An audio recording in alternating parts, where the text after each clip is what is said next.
E aí, pessoal, vou fazer mais um estudo aqui usando o Visual G.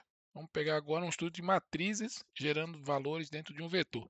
Muito bem, a gente tem aqui um vetor, né, uma matriz 4x4, né, chamada A, e vetores BB, CC, DD e EE de tamanho 4, certo? Vamos usar as variáveis I e J para poder fazer, varrer esses vetores e matrizes, certo? Muito bem, os dados referentes à matriz AA vão ser atribuídos manualmente, né? Foram atribuídos direto. Então, aqui estão os valores que cada uma dessas posições vai receber. Veja que aqui tem informação de linha e coluna, o I e o J. Isso é importante. Uma das coisas que você deve fazer quando for fazer a análise desse contexto aqui, dessa situação, é transformar ou no papel, ou se estiver no computador em Excel mesmo, para fazer um que a gente chama de teste de mesa, esse processo aqui numa visão mais, vamos dizer assim, gráfica. Então, qual é a ideia? Colocar a matriz dentro de uma distribuição. Aqui você tem as linhas da matriz, já coloquei, e aqui as colunas. Então, você tem a informação, né, do AA em I e J. Para essa análise, isso faz toda a diferença, né? Então, como já é sabido, mas vamos só revisar. Então, o valor 1 aqui nesse caso está na AA, na posição 1. E este 1 aqui está na AA, na posição 4, 4, certo? Muito bem, vamos voltar ao código.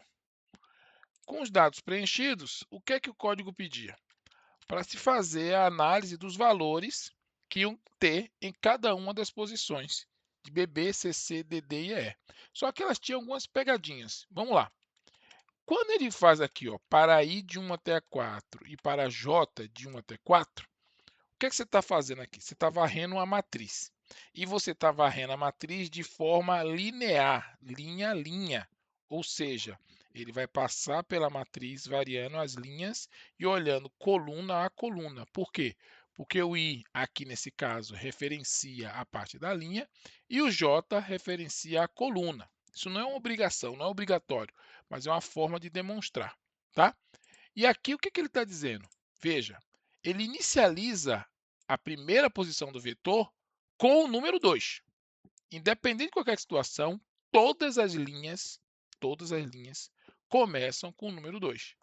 E depois ele pega e soma o conteúdo que existe no AA naquela linha e coluna. Essa construção aqui faz o seguinte, ela totaliza, isso aqui a gente chama de totalizador, ele diz, ó, pegue o BB na posição I, ou seja, aqui ele está na 1, na própria 1 e coloque o valor do AA na linha 1, coluna J, que no caso também é 1. Então ele faz a 1, 2, 3 e 4. Pula a linha, aí vai para 2. 2, 1, 2, 3 e 4. Vai para 3. 3, 1, 2, 3 e 4. Tudo isso somando o número 2. Como é que você pode resolver isso no Excel para te ajudar ou na mão mesmo? Aqui você tem a planilha. Totalize linhas e colunas. Isso vai te ajudar bastante. Então aqui eu vou fazer a soma, pode ser na mão, né? Mas vou fazer aqui a soma rapidinho dessa linha. Somei a linha, certo? Essa é a linha aqui, ó. Legal. Então aqui é o total da linha. E agora também eu vou somar. Ah, peraí, tem um erro aqui. Igual soma. Eu só quero o conteúdo da matriz, mais nada. Isso. E aqui, igual soma, eu só quero aqui o conteúdo da matriz. Estou totalizando as colunas. Por que isso é importante? Você vai ver que todo esse exercício aqui se baseia nisso. Aqui eu tenho o total por linha e o total por coluna, beleza? Se você voltar ao código, o que ele está dizendo? Que ele quer que você pegue toda a linha, essa construção faz isso, e some 2. Então, somente isso. Então, espera aí. Se você for lá no seu Excel, está dizendo o seguinte, eu vou literalmente montar o BB. O BB seria esse cara, o total, mais 2. Sim. mais 2, porque ele começa com 2. Ele só começa, certo? E aí você tem o valor em todas as linhas. Tá? Como é que a gente pode testar isso?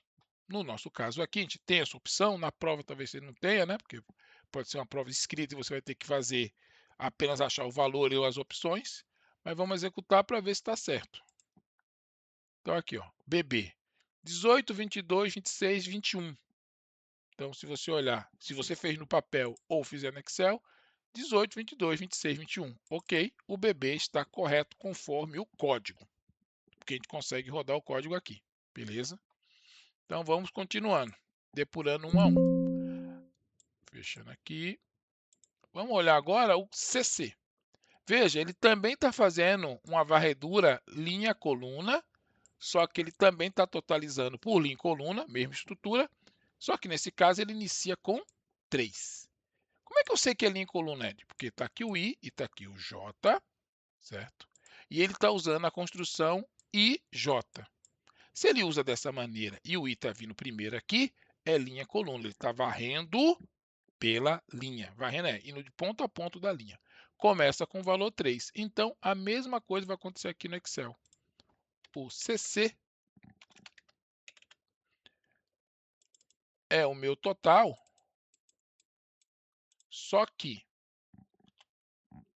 eu somo 3.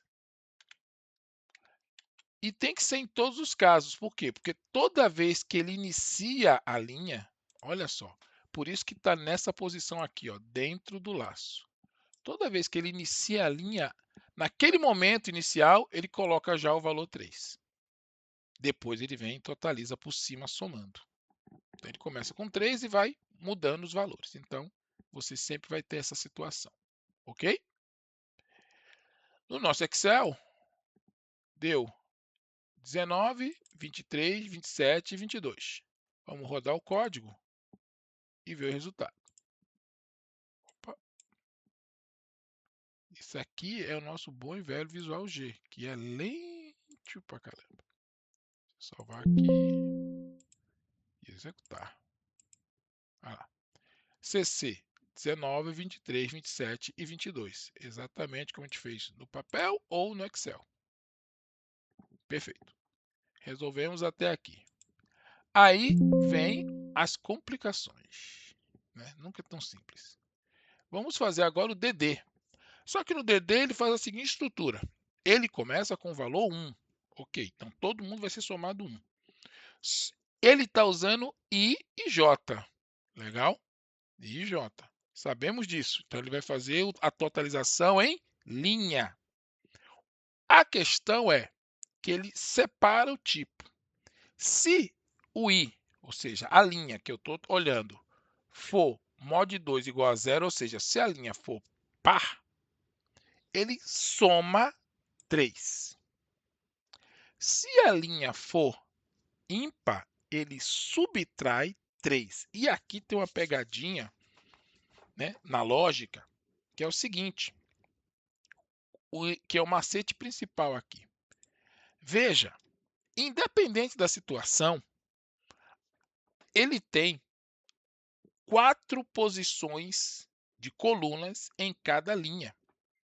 Ou seja, ele vai somar esse 3 4 vezes. Ou ele vai subtrair esse 3, caso você esteja numa linha ímpar, 4 vezes. Então, a dica aqui é o seguinte. Você olhou a construção, viu a lógica? Aqui está dizendo o quê? Se I mod 2 igual a 0, ou seja, se o número do I for par. Se o número da linha for par, ele tem que somar 3. Multiplique esse por esse. 3 vezes 4, 12. Por que isso é importante? Porque você sabe que ele está totalizando em linha, I e J. Tá vendo? Ele soma 1, totaliza em linha e soma 3. Mas não é só 3, é 12. Você tem que pegar o total daquela linha e somar 12. Por quê? Porque ele faz esse 3 4 vezes. E é aí que está o pulo do gato nessa história. Então, o nosso amigo DD é o seguinte. Vamos lá. Ele é o valor somado, esse cara aqui, o 16, mais 1, e se a linha for par, eu somo 12. Se a linha for ímpar, eu subtraio menos 12. Então dá 5, nesse caso, porque a linha, o i, é ímpar. Mas se o i for par, vou copiar a mesma fórmula aqui, só que eu vou trocar, em vez de ser menos 12, será mais 12, 33. Pronto. Copio as duas juntas e verifico. Ó. 5, 33, 13 e 32. Vou rodar o programa e ver o resultado.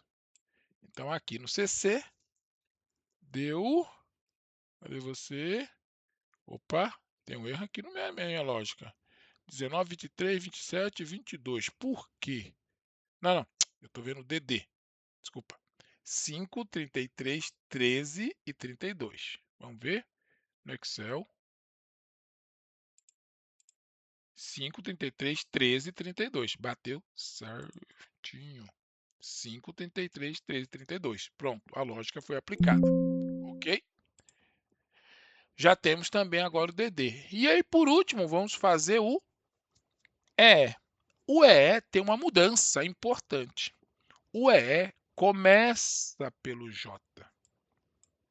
Lembrando que nesse caso, o J aqui é a nossa coluna. Qual é a diferença que tem nisso, no código? Como o código está usando I e J e você está começando o laço com o J aqui em cima, significa que ele vai totalizar pela coluna. Então, dentro dele, do vetor, ainda é a linha, não tem problema. Linha J começa com linha EE, primeira posição, começa com o 1, ok. Só que aqui o que ele faz? Ele faz o I, de 1 até 4. E diz o seguinte, ó, se J módulo de 2, diferente de 0, então, o que ele está perguntando aqui? Se a coluna, o J aqui na coluna, se a coluna for ímpar, ele resolve somando 2. Se ela for par, ele resolve subtraindo 2. Então, ele totaliza aqui pela coluna. Como é que eu sei que é pela coluna?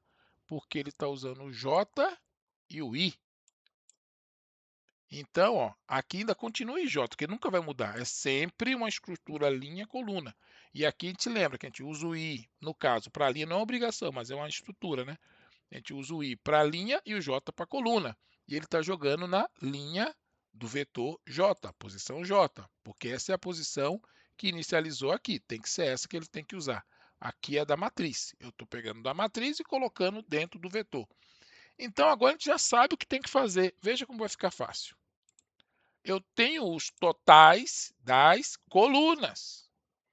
E aí eu vou fazer a mesma lógica que eu uso aqui, porém na coluna. O que ele está me dizendo? Olha, se J, a coluna, módulo de 2 for diferente de 0, ou seja, se ela for 1, que é diferente de 0, some 2. Então, beleza. Então, eu vou pegar esse total. Ele já inicializa com o número 1, independente do que eu faça. E ele é ímpar ou é par? Ele é par. Eu vou pegar e vou somar. Vou somar quanto? Ah, eu somo 2. Não, você não soma 2. Por quê? Porque você tem que fazer 2 vezes 4, dá 8. Esse foi um erro até que, quando eu fiz a primeira vez esse código, me bati. Então, você tem que pegar isso aqui pela quantidade de vezes. Show de bola. Então, vamos lá. Esse mais 1 mais 2 vezes 4, 8. No caso, 8 aqui. Pronto, dá 19. Esse caso. Vou fazer aqui agora o caso par. No caso par, ele subtrai 8. Quando o i aqui é 2, ó, ele subtrai, deu 23. Pronto. Agora eu só tenho que pegar essas mesmas fórmulas, colocar no outro, e eu vou ter 19, 23, 23, 18. Vou rodar o programa. E voilá! 19, 23, 23 e 18. Pronto. Com isso, nós temos todas as posições dos vetores, e aí, na prova, vem ou para marcar ou para escrever qual o valor do DD na linha 3, né? Na posição 3. Aí você vai ter aqui, ó, DD em 3 é 13. Quanto é o BB na 3? 26, e assim vai. Todos os valores aqui já provados e comprovados conforme a regra desse código que está funcionando. É isso. Bom estudo.